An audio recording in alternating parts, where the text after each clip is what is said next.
ನಮಸ್ಕಾರ ಸ್ನೇಹಿತರೆ, ನಾನು ಹನುಮಂತ್ ಮಾಗಿ. ಈ ಧರ್ಮಸ್ಥಳ ಪ್ರಕರಣಕ್ಕೆ ಸಂಬಂಧಪಟ್ಟ ಹಾಗೆ ಸಾಕಷ್ಟು ಬೆಳವಣಿಗೆಗಳು ಆಗ್ತಾ ಇದ್ದಾವೆ. ಆ ಒಂದು ಬೆಳವಣಿಗೆಯ ಬಗ್ಗೆ ನಾನು ಹೆಚ್ಚು ವಿವರವನ್ನು ಕೊಡ್ತಾ ಹೋಗೋದಿಲ್ಲ. ಬದಲಿಗೆ ಈ ಸೌಜನ್ಯ ಪರ ಹೋರಾಟಕ್ಕೆ ಸಂಬಂಧಪಟ್ಟ ಹಾಗೆ ಕೆಲವೊಂದು ಕಡೆಯಿಂದ ಫಂಡಿಂಗ್ ಆಗಿದೆ ಅಂತ ಹೇಳಲಾಗ್ತಾ ಇರುವಂಥದ್ದು. ಫಂಡಿಂಗ್ ಆಗಿದೆ ಅನ್ನುವ ಆರೋಪವೂ ಕೂಡ ಇದೇನು ಹೊಸದಲ್ಲ, ತುಂಬ ದಿನಗಳಿಂದ ಕೂಡ ಕೇಳಿ ಬರ್ತಾ ಇರುವಂತಹದ್ದು. ಸೊ ಹಾಗಾದರೆ ಈ ಒಂದು ಆರೋಪ ಮಾಡ್ತಾ ಇರುವಂಥದ್ದು ನಿಜಾನ? ಹಾಗಾದರೆ ಯಾವ ಕಡೆಯಿಂದ ಬರ್ತಾ ಇದೆ ಈ ಒಂದು ಫಂಡಿಂಗ್? ಇದನ್ನು ಯಾರೂ ಕೂಡ ಸಾಬೀತು ಮಾಡೋದಕ್ಕೆ ಸಾಧ್ಯವಾಗಿಲ್ಲ, ಸಾಬೀತು ಕೂಡ ಯಾರೂ ಮಾಡೋದಿಲ್ಲ ಬಿಡಿ. ಕೇವಲ ಈ ರೀತಿಯಾದಂಥ ಆರೋಪಗಳು ಬರ್ತಾನೆ ಇರ್ತವೆ. ಅದೇ ರೀತಿಯಾಗಿ ಈ ಆರೋಪವನ್ನು ಮಾಡ್ತಾ ಇದ್ದಾರೆ ಅಥವಾ ಸೌಜನ್ಯ ಹೋರಾಟವನ್ನು ಬೇರೆ ದಿಕ್ಕಿನಲ್ಲಿ ಸಾಗಿಸುವುದಕ್ಕೆ ಕೂಡ ಒಂದಿಷ್ಟು ಕುತಂತ್ರವನ್ನು ಮಾಡ್ತಾ ಇದ್ದಾರೆ ಅನ್ನೋ ಒಂದು ಆರೋಪವನ್ನು ಕೇಳಿ ಬರ್ತಾ ಇದೆಯಲ್ಲ, ಅವರಿಗೂ ಕೂಡ ಒಂದು ಕಡೆಯಿಂದ ದುಡ್ಡು ಬಂದಿರಲೇಬೇಕಲ್ಲ. ಹಾಗಾದರೆ ಬೇರೆ ಈಗ ಹೋರಾಟವನ್ನು ಮಾಡುವಂಥ ವ್ಯಕ್ತಿಗಳಿಗೆ ದುಡ್ಡು ಬರುತ್ತೆ ಅಂತ ಅನ್ನೋದಾದರೆ, ಈ ಹೋರಾಟವನ್ನು ದಿಕ್ಕು ತಪ್ಪಿಸುವಂಥ ವ್ಯಕ್ತಿಗಳಿಗೂ ಕೂಡ ದುಡ್ಡು ಬಂದಿರೋದಕ್ಕೆ ಸಾಧ್ಯವಿರಬಹುದಲ್ಲ? ಈ ರೀತಿಯಾದಂಥ ಪ್ರಶ್ನೆ ಸಹಜವಾಗಿ ಕಾಡುತ್ತೆ. ಹಾಗಾದರೆ ಅವರಿಗೆ ಯಾವ ಕಡೆಯಿಂದ ದುಡ್ಡು ಬರುತ್ತೆ? ಯಾರು ಆ ಒಂದು ದುಡ್ಡನ್ನು ಸಪ್ಲೈ ಮಾಡ್ತಾ ಇರುವಂಥವರು? ಏನಿದು ಈ ರೀತಿಯಾದಂಥ ಬೆಳವಣಿಗೆ? ಸೊ ಈ ಒಂದು ಬೆಳವಣಿಗೆಯ ಬಗ್ಗೆ ಒಂದಿಷ್ಟು ನಾವು ಚರ್ಚಿಸುತ್ತಾ ಹೋಗೋಣ. ಇಲ್ಲಿ ಅಸಲಿಗೆ ಕೆಲವೊಂದಿಷ್ಟು ಪ್ರಶ್ನೆಗಳೇ ನಿಮಗೆ ಭಾಸವಾಗುತ್ತೆ ವಿನಃ ಇಲ್ಲಿ ಉತ್ತರ ಸಿಗೋದಕ್ಕೆ ಸಾಧ್ಯವಿಲ್ಲ. ಯಾಕೆ ನಾನು ಈಗ ಆರಂಭದಲ್ಲೇ ಇದನ್ನು ಒಂದು ಕ್ಲಾರಿಟಿ ಕೂಡ ನಿಮಗೆ ಕೊಟ್ಬಿಡ್ತೀನಿ.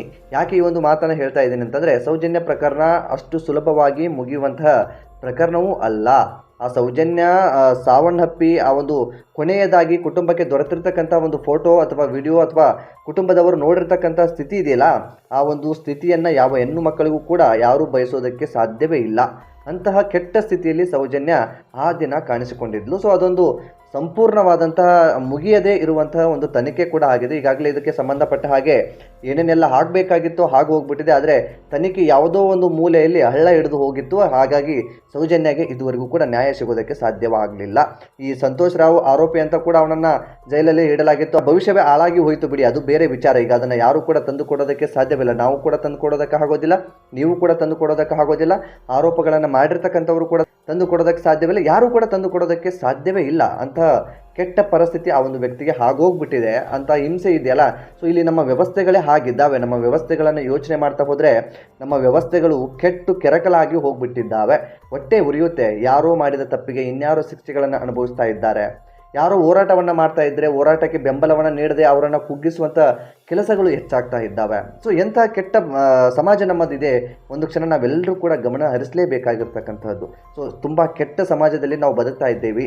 ನಮ್ಮ ಸಂವಿಧಾನ ಎಷ್ಟು ಅದ್ಭುತವಾಗಿ ಇದೆ ಅಂತಂದರೆ, ಆ ಒಂದು ಕಾನೂನನ್ನು ಅಥವಾ ಆ ಒಂದು ಸಂವಿಧಾನವನ್ನು ನಾವು ಪಾಲನೆ ಮಾಡ್ತಾ ಹೋದರೆ ಜಗತ್ತಿಗೆ ನಂಬರ್ 1 ನಾವೇ ಆಗೋದಕ್ಕೆ ಸಾಧ್ಯವಿದೆ. ಆದರೆ ಇಲ್ಲಿನ ಭ್ರಷ್ಟ ರಾಜಕಾರಣಿಗಳು, ಇಲ್ಲಿನ ಭ್ರಷ್ಟ ಅಧಿಕಾರಿಗಳು, ಇಲ್ಲಿನ ಭ್ರಷ್ಟ ಜನಗಳು, ಸೊ ಎಲ್ಲರೂ ಕೂಡ ತುಂಬಿ ತುಳುಕಾಡ್ತಾ ಇರುವಂಥ ಸಂದರ್ಭದಲ್ಲಿ ನಾವು ನೀವುಗಳು ಏನು ಕೂಡ ಮಾಡೋದಕ್ಕೆ ಸಾಧ್ಯವಾಗದೇ ಇರುವಂಥ ಪರಿಸ್ಥಿತಿಯಲ್ಲಿ ಇದ್ದೇವೆ. ಮತ್ತು ಜನರಿಗೂ ಕೂಡ ಈ ಒಂದು ಕಾನೂನಿನ ಅರಿವು ಕೂಡ ಇಲ್ಲ. ಯಾವುದನ್ನು ಪ್ರಶ್ನೆ ಮಾಡಬೇಕು, ಯಾಕೆ ನಾವು ಭಯ ಪಡಬೇಕು? ಯಾರೋ ಒಬ್ಬ ಪೊಲೀಸ್ ಅಧಿಕಾರಿ ಬಂದು ನಮ್ಮ ಮೇಲೆ ದರ್ಪವನ್ನು ತೋರಿಸಿದ ತಕ್ಷಣ ನಾವೆಲ್ಲ ಭಯ ಪಡ್ಕೊಂಡ್ಬಿಡ್ತೀವಿ. ಯಾಕೆ ಆ ಒಂದು ವ್ಯಕ್ತಿ ದರ್ಪ ತೋರಿಸ್ತಾನೆ ಎಂಬ ಒಂದು ಪ್ರಶ್ನೆಯನ್ನು ಸಹಜವಾಗಿ ಯಾರು ಕೂಡ ಮಾಡೋದಕ್ಕೆ ಸಾಧ್ಯವಿಲ್ಲ. ಈಗಷ್ಟೇ KRS ಪಕ್ಷದ ಮಹಿಳೆ ಒಬ್ಬರನ್ನು ಕೂಡ ನಿನ್ನೆ ಅಷ್ಟೇ ನೀವು ಗಮನಿಸಿದ್ರಿ ಅಂತ ಅಂದ್ಕೊಳ್ತೀನಿ. ಹೆಸರು ನಿನ್ನೆ ಮೊನ್ನೆನೇ ವೈರಲ್ ಆಗಿರ್ತಕ್ಕಂಥ ವಿಡಿಯೋ ಅದು. ಸೊ ಒಂದು ಮಹಿಳೆಯ ಮೇಲೆ ಒಬ್ಬ ಪೊಲೀಸ್ ಅಧಿಕಾರಿ ಕುಲ್ಲಂ ಆಗಿ ಅದು ಸಾರ್ವಜನಿಕ ಸ್ಥಳದಲ್ಲಿ ಹೇಳ್ಕೊಂಡು ಹೋಗ್ತಾನೆ ಅಂತಂದರೆ, ಒಂದು ಮಹಿಳೆಯ ಮೈ ಮುಟ್ಟೋದಕ್ಕೆ ಈ ವ್ಯಕ್ತಿಗೆ ಅಧಿಕಾರವನ್ನು ಕೊಟ್ಟಂಥವ್ರು ಯಾರು? ಸೊ ಇದು ಸಹಜವಾಗಿ ಪ್ರಶ್ನೆ ಮೂಡುತ್ತೆ. ಇಂಥ ಭ್ರಷ್ಟ ಅಧಿಕಾರಿಗಳು, ಇಂಥ ನಾಲಾಯಕ ಅಧಿಕಾರಿಗಳು ಇರೋದ್ರಿಂದನೇ ಇವತ್ತು ಸಮಾಜ ಹದಗೆಟ್ಟು ಹೋಗ್ಬಿಟ್ಟಿದೆ. ಅದು ಬೇರೆ ವಿಚಾರ. ಈಗ ನಾನು ಈ ಕೇಸ್ನ ಡೈವರ್ಟ್ ಮಾಡೋದಕ್ಕೆ ಹೋಗೋದಿಲ್ಲ. ಸೌಜನ್ಯ ಪ್ರಕರಣಕ್ಕೆ ಸಂಬಂಧಪಟ್ಟ ಹಾಗೆ ಒಂದಿಷ್ಟು ಗಮನ ಹರಿಸ್ತಾ ಹೋಗೋಣ. ಸ್ನೇಹಿತರೆ, ನೀವೇನಾದರೂ ಮೊದಲ ಸಲ ನಮ್ಮ ಚಾನಲ್ ನೋಡ್ತಾ ಇದ್ದರೆ ಈ ಕೂಡಲೇ ಸಬ್ಸ್ಕ್ರೈಬ್ ಮಾಡಿ, ಗಂಟೆ ಬಟನ್ ಕೂಡ ಕ್ಲಿಕ್ ಮಾಡಿಕೊಳ್ಳಿ. ಇನ್ನು ನೇರವಾಗಿ ವಿಷಯಕ್ಕೆ ಬಂದುಬಿಡೋಣ. ಸ್ನೇಹಿತರೆ, ನಿಮ್ಗೆಲ್ರಿಗೂ ಕೂಡ ಗೊತ್ತಿರೋ ಹಾಗೆ ಸೌಜನ್ಯ ಕಾಲೇಜ್ ಮುಗಿಸ್ಕೊಂಡು ಬರ್ತಾ ಇರುವಂತಹ ಸಂದರ್ಭದಲ್ಲಿ ಆ ಒಂದು ಮಹಿಳೆ ಅಪಹರಣವಾಗಿ ಹೋಗ್ಬಿಡುತ್ತೆ. ನಂತರ ಅವಳು ಸಿಕ್ಕಿದ್ದು ಒಂದು ಹೆಣವಾಗಿ ಅವಳ ಮೇಲೆ ಅತ್ಯಾಚಾರ ಆಗಿರುವ ರೀತಿಯಲ್ಲಿ ಅವಳು ಸಿಗ್ತಾಳೆ. ಅದಾದ ನಂತರ ಏನೇನೆಲ್ಲ ಬೆಳವಣಿಗೆಗಳಾಯಿತು, ಇಲ್ಲಿವರೆಗೂ ಏನೇನೆಲ್ಲ ಬೆಳವಣಿಗೆಗಳು ನಡೆದೋಗಿದೆ, ಈ ಎಲ್ಲವೂ ಕೂಡ ಗೊತ್ತಿದೆ. ಸೊ ಇದೆಲ್ಲವೂ ಕೂಡ ಆದ ಬಳಿಕ ಈ ಒಂದು ಸೌಜನ್ಯಳ ಮಾವ ಏನಿದ್ದಾನಲ್ಲ ವಿಠಲಗೌಡನ ಮೇಲೆ ಒಬ್ಬ ವ್ಯಕ್ತಿ ಮೊನ್ನೆ ಆರೋಪವನ್ನು ಮಾಡ್ತಾ ಇದ್ರು. ಅದಕ್ಕೆ ಸಂಬಂಧಪಟ್ಟ ಹಾಗೆ ದೂರು ಕೂಡ SITಗೆ ನೀಡಿದ್ದಾರೆ. ವಿಠಲಗೌಡನೇ ಅವಳನ್ನು ಅತ್ಯಾಚಾರ ಮಾಡಿ ಬಿಸಾಕಿದ್ದು ಅನ್ನೋ ರೀತಿಯಲ್ಲಿ ದೂರನ್ನು ಕೊಟ್ಟಿದ್ದಾರೆ. ಸೊ ಅದು ಯಾವ ಕಾರಣಕ್ಕೆ ಆ ರೀತಿಯಾದಂಥ ಮನಸ್ಥಿತಿ ಅವರಿಗೆ ಬಂತೋ ಗೊತ್ತಿಲ್ಲ. ಬದಲಿಗೆ ತನಿಖೆಯ ನಂತರವೇ ಎಲ್ಲ ಸತ್ಯಾಸತ್ಯತೆ ಹೊರಗಡೆ ಬರುತ್ತೆ. ನಾನು ಹೆಚ್ಚು ಇದ್ರ ಬಗ್ಗೆ ಮಾತನಾಡೋಕ್ಕೂ ಕೂಡ ಹೋಗೋದಿಲ್ಲ. ಬದಲಿಗೆ ಒಂದು ಯೋಚನೆ ಮಾಡಲೇಬೇಕಾಗುತ್ತೆ. ಇದು ಸಾಧ್ಯನಾ, ಹೀಗೆ ಆಗೋದಕ್ಕೆ ಸಾಧ್ಯನಾ ಎಂಬ ಪ್ರಶ್ನೆ ಸಹಜವಾಗಿ ಕಾಡುತ್ತೆ. ಅದರ ಕುರಿತಾಗಿ ಕೂಡ ಚರ್ಚೆ ಮಾಡಲೇಬೇಕಾಗುತ್ತೆ, ಆ ಕುರಿತಾಗಿಯೂ ಕೂಡ ತನಿಖೆ ಆಗಲೇಬೇಕಾಗುತ್ತೆ. ಸೊ ಈ ಸೌಜನ್ಯ ಪ್ರಕರಣಕ್ಕೆ ಸಂಬಂಧಪಟ್ಟ ಹಾಗೆ ಈಗ ಸಾಕಷ್ಟು ಬೆಳವಣಿಗೆಗಳು ಆಗ್ತಾ ಇದ್ದಾವೆ. ಆರಂಭದಲ್ಲಿಯೂ ಕೂಡ ನಾನು ಹೇಳಿದ ಹಾಗೆ ಇಲ್ಲೊಂದಿಷ್ಟು ಹೋರಾಟಗಾರರಿಗೆ ಹಣ ಬೇರೆ ಕಡೆಯಿಂದ ಬರ್ತಾ ಇದೆ ಹಾಗೆ ಹೀಗೆ ಅನ್ನುವಂಥ ಆರೋಪಗಳು ಕೂಡ ಕೇಳಿ ಬರ್ತಾ ಇದ್ದಾವೆ. ಇನ್ನು ಈ ಆರೋಪಗಳನ್ನು ಮಾಡ್ತಾ ಇರುವಂಥ ವ್ಯಕ್ತಿಗಳಿಗೆ ಯಾವ ಕಡೆಯಿಂದ ಹಣ ಬರ್ತಾ ಇದೆಯೋ ಗೊತ್ತಿಲ್ಲ. ಬಹುಶಃ ಈ ಒಂದು ಹಣವನ್ನ ಯಾರಾದರೂ ಸಂಘದಿಂದ ಕೊಡ್ತಾ ಇದ್ದಾರಾ, ಅಥವಾ ಬೇರೆ ಯಾವುದಾದ್ರೂ ಇಂಟರ್ನ್ಯಾಷನಲ್ ಫಂಡಿಂಗ್ ಇಂದ ಬರ್ತಾ ಇದೆಯಾ, ಅಥವಾ ಬೇರೆ ಬೇರೆ ದೇಶಗಳಿಂದ ಬರ್ತಾ ಇದೆಯಾ, ಅಥವಾ ಬೇರೆ ಬೇರೆ ಸಂಘಟನೆಗಳಿಂದ ಬರ್ತಾ ಇದೆಯಾ, ಎಲ್ಲವೂ ಕೂಡ ತನಿಖೆ ಆಗಬೇಕಾಗಿದೆ. ಈ ಒಂದು ವಿಚಾರಕ್ಕೆ ಸಂಬಂಧಪಟ್ಟ ಹಾಗೆ ತನಿಖೆ ಆಗಬೇಕು ಅಂದ ತಕ್ಷಣ ತನಿಖೆ ಆಗೋದಕ್ಕೆ ಸಾಧ್ಯವಿಲ್ಲ. ಯಾಕೆಂತಂದ್ರೆ ಸಾಕಷ್ಟು ಸಮಸ್ಯೆಗಳು ಸಮಾಜದಲ್ಲಿದ್ದಾವೆ. ಎಲ್ಲವನ್ನು ಕೂಡ ತನಿಖೆ ಮಾಡೋದಕ್ಕೆ ಈ ಅಧಿಕಾರಿಗಳಿಂದಲೂ ಕೂಡ ಸಾಧ್ಯವಾಗದೇ ಇರುವಂತದ್ದು. ನಾವು ನೀವುಗಳು ಏನು ಬೇಕಾದರೂ ಚರ್ಚೆ ಮಾಡ್ತಾ ಇದ್ದೀವಿ ಅಥವಾ ಏನು ಬೇಕಾದರೂ ನಾವು ಬೇಡಿಕೆಗಳನ್ನ ಇಡ್ತಾ ಇದ್ದೀವಿ ಅಂದ ತಕ್ಷಣ ಯಾವುದು ಕೂಡ ಅಷ್ಟು ಸುಲಭವಾಗಿ ನೆರವೇರೋದಕ್ಕೆ ಸಾಧ್ಯವೇ ಇಲ್ಲ. ಸೊ ಆ ಕುರಿತಾಗಿ ನಾವು ಹೆಚ್ಚು ಗಮನ ಹರಿಸೋದಕ್ಕೆ ಆಗೋದಿಲ್ಲ. ಬದಲಿಗೆ ನಾನು ಇಲ್ಲಿ ಒಂದು ಕ್ಲಾರಿಟಿನ ಕೊಡೋದಕ್ಕೆ ಇಷ್ಟಪಡ್ತೀನಿ. ಯಾರೇ ಆಗಿರಲಿ ನಿಮ್ಮ ಕೈಲೇ ಹೋರಾಟಕ್ಕೆ ಸಪೋರ್ಟ್ ಮಾಡೋದಾದ್ರೆ ಮಾಡಿ, ಇಲ್ಲ ಅಂದ್ರೆ ಕೈ ಕಟ್ಕೊಂಡು ಸುಮ್ಮನೆ ಕೂತ್ಕೊಂಡ್ಬಿಡಿ. ಅದು ಹೊರತುಪಡಿಸಿ ಸೌಜನ್ಯ ವಿಚಾರಕ್ಕೆ ಸಂಬಂಧಪಟ್ಟ ಹಾಗೆ, ಧರ್ಮಸ್ಥಳ ವಿಚಾರಕ್ಕೆ ಸಂಬಂಧಪಟ್ಟ ಹಾಗೆ ಅಲ್ಲಿ ಸತ್ಯ ಯಾವುದು ಸುಳ್ಳು ಯಾವುದು ಅದನ್ನು ನಿರೂಪಿಸೋಕೆ SIT ತಂಡನೇ ಈಗ ನೇಮಕ ಆಗಿದೆ. SIT ತಂಡ ತನಿಖೆಯನ್ನ ಮಾಡ್ತಾ ಇದೆ. ಚಿನ್ನಯ್ಯ ಅರೆಸ್ಟ್ ಕೂಡ ಆಗಿದ್ದಾನೆ.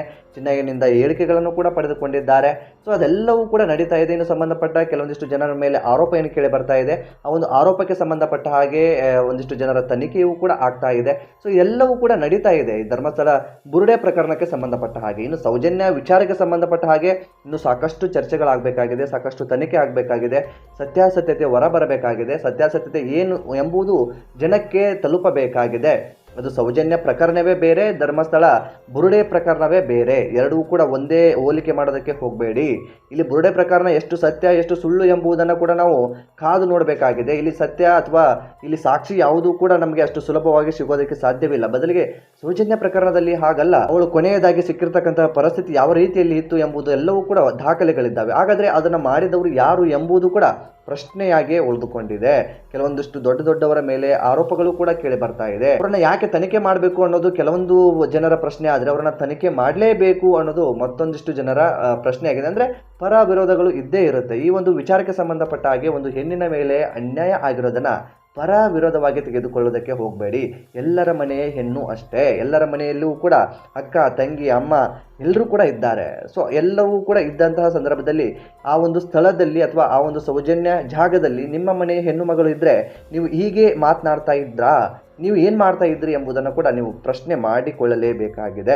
ಸೊ ಇನ್ನು ಚಿನ್ನಯ್ಯನ ವಿಚಾರಕ್ಕೆ ಬರೋದಾದ್ರೆ, ಚಿನ್ನಯ್ಯ ಮತ್ತು ತಿಮರೋಡಿ ಈ ಇಬ್ಬರು ಕೂಡ ಮಾತನಾಡಿರ್ತಕ್ಕಂಥದ್ದು 2 ವರ್ಷದ ಹಿಂದೆ ಚಿನ್ನಯ್ಯ ನಮ್ಮ ಮನೆಗೆ ಬಂದಿದ್ದ ಅನ್ನೋ ರೀತಿಯಲ್ಲಿ ತಿಮರೋಡಿ ಅವರು ಒಂದಿಷ್ಟು ವಿಡಿಯೋಗಳನ್ನ ಪ್ರಸಾರ ಮಾಡ್ತಾ ಇದ್ದಾರೆ. ಪ್ರತಿದಿನವೂ ಕೂಡ 1, 2, 3 ಎಪಿಸೋಡ್ಗಳು ಬರ್ತಾ ಇದ್ದಾವೆ. ಈಗಾಗಲೇ ಎಷ್ಟೊಂದು ಎಪಿಸೋಡ್ಗಳನ್ನು ಕೂಡ ಬಿಟ್ಟಿದ್ದಾರೆ. ಇದಕ್ಕೆ ಒಂದು ಕ್ಲಾರಿಟಿ ಕೊಡೋದಾದ್ರೆ, ಈ ಚಿನ್ನಯ್ಯ ದೂರಿನಲ್ಲಿ ಏನು ಕೊಟ್ಟಿದ್ದು, ನಾನು ಅಷ್ಟು ಶವಗಳನ್ನು ಹೂತಾಕಿದ್ದೀನಿ, ಇಷ್ಟು ಶವಗಳನ್ನು ಹೂತಾಕಿದ್ದೀನಿ ಅಂತ, ಆ ಒಂದು ವಿಚಾರವನ್ನೇ ಈ ತಿಮರೋಡಿ ಅವರ ಮನೆಗೆ ಬಂದಾಗ ತಿಮರೋಡಿ ಅವರ ಮುಂದೆ ಹೇಳಿರ್ತಕ್ಕಂಥದ್ದು. ಬೇರೆ ಯಾವ ವಿಚಾರವೂ ಕೂಡ ಅಲ್ಲಿ ಹೆಚ್ಚು ಪ್ರಸ್ತಾಪ ಆಗ್ತಾ ಇಲ್ಲ.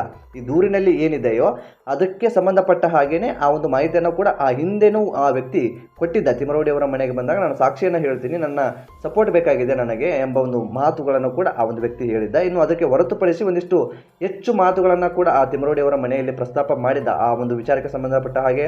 ಇನ್ನು ಸೌಜನ್ಯ ವಿಚಾರಕ್ಕೆ ಸಂಬಂಧಪಟ್ಟ ಹಾಗೆ ಕೆಲವೊಬ್ಬರ ಹೆಸರುಗಳನ್ನು ಕೂಡ ಹೇಳಿದ್ದ, ಕೆಲವೊಬ್ಬರ ಚಟುವಟಿಕೆಗಳು ಹೇಗಿದ್ದು ಎಂಬುದನ್ನು ಕೂಡ ಹೇಳಿದ್ದ. ಸೊ ಆ ಒಂದು ವಿಚಾರವೂ ಕೂಡ ಈಗ ಸಾಕಷ್ಟು ಚರ್ಚೆಯಲ್ಲಿ ಇದ್ದಾವೆ. ಅದನ್ನ ಹೆಚ್ಚು ನಾವು ಗಮನ ಹರಿಸೋದಕ್ಕೆ ಆಗೋದಿಲ್ಲ. ಆ ವ್ಯಕ್ತಿ ಹೇಳಿದ್ದೆಲ್ಲವೂ ಕೂಡ ಸತ್ಯ ಅಂತ ಹೇಳೋದಕ್ಕಾಗೋದಿಲ್ಲ, ಹಾಗಂತ ಆ ವ್ಯಕ್ತಿ ಹೇಳಿರೋದೆಲ್ಲವೂ ಕೂಡ ಸುಳ್ಳು ಅಂತ ಕೂಡ ನಾವು ನಂಬೋದಕ್ಕೆ ಆಗೋದಿಲ್ಲ.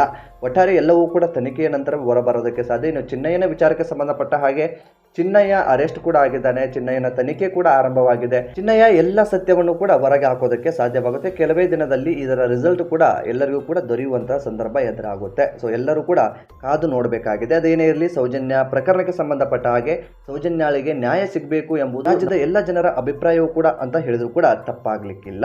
ಸೊ ಈ ಒಂದು ಬೆಳವಣಿಗೆಯ ಬಗ್ಗೆ ಅಥವಾ ಈ ಒಂದು ಪ್ರಕರಣದ ಬಗ್ಗೆ ನಿಮ್ಗೇನು ಅನ್ಸುತ್ತೆ ಸ್ನೇಹಿತರೆ, ಕಾಮೆಂಟ್ ಬಾಕ್ಸಲ್ಲಿ ಮೆನ್ಷನ್ ಮಾಡಿ.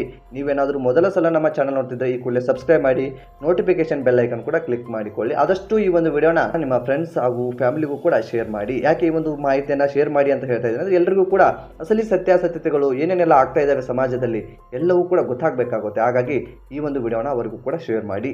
ಮತ್ತೆ ಮುಂದಿನ ವಿಡಿಯೋದಲ್ಲಿ ಸಿಗೋಣ ಸ್ನೇಹಿತರೆ. ನಮಸ್ಕಾರ.